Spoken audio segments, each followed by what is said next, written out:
Hey guys, it is an absolutely gorgeous day. I thought I would record outside. I have a really interesting topic today, and it has to do with why you chase approval from a person that is running from you and refuses to give it to you. This could be a parent, it could be a significant other, but it's something that I hear about a lot, and it's something I know a lot about because I went through the same thing. Okay, so I want to talk about what narcissists do that actually causes you to respond in this way, because I think if we understand it, when we start to really see what the components are that are driving our own behaviors, then we can start to really choose if that's how we want to be, or we can choose healthier ways of handling things. Okay, so something that malignant narcissists do is they use punishment and rewards to control you. Very much like classical conditioning, right? Very much like how life was in childhood. When you're good, you're rewarded.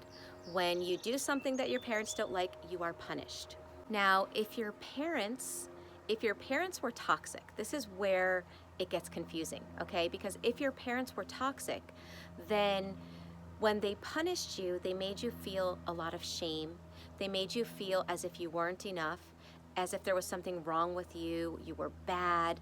And for a 2, 3, and 4-year-old to feel that, that's equivalent to an adult at war. Okay, I know that sounds weird, but if you think about it, somebody that's at war, their life is on the line, right?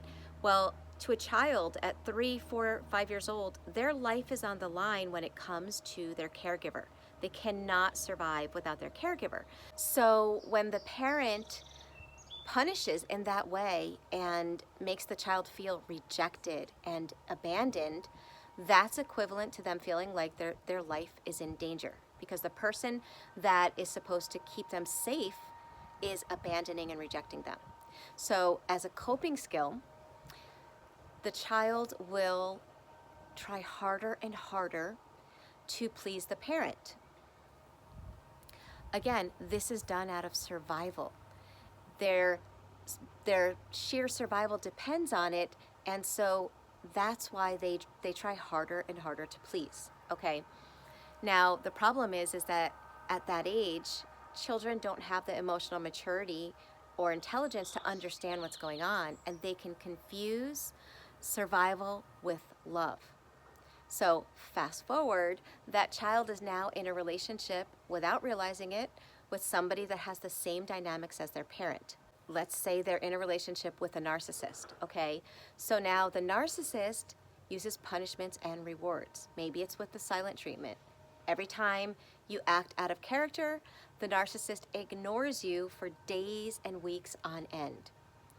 This inflicts a tremendous amount of pain, right? Because not only does it hurt that somebody treats you that way, but if you grew up in those dynamics, it is now opening the wound to when you were a child and feeling abandoned and feeling rejected when you received the same punishments from your parent. So what happens is those survival coping skills that you had as a child, which was to try harder and harder, they get kicked on an unconscious, subconscious level.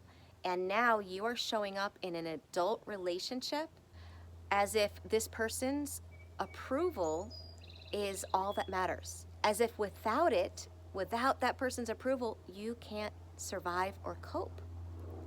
When the reality is that you are a full-blown adult, fully capable of handling yourself, but because the unhealed wound hasn't been processed, when you're having emotional flashbacks, your brain actually confuses past and present.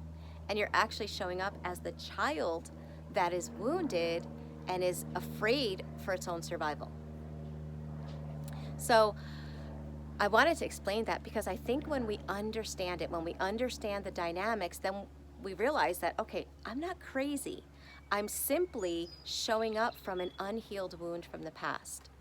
Once we start working through those wounds, once we start healing those wounds, then those behaviors will subside. Nobody should spend their life chasing after love and approval from people that refuse to give it to you, from people that enjoy watching you chase because they get some kind of high out of having the power to deny it from you. So work at healing those wounds, and those behaviors will come to an end. And if you need help, make sure you check out the Thriver School of Transformation, because that's where we do a lot of the inner work that helps with overcoming coping skills that are now maladaptive.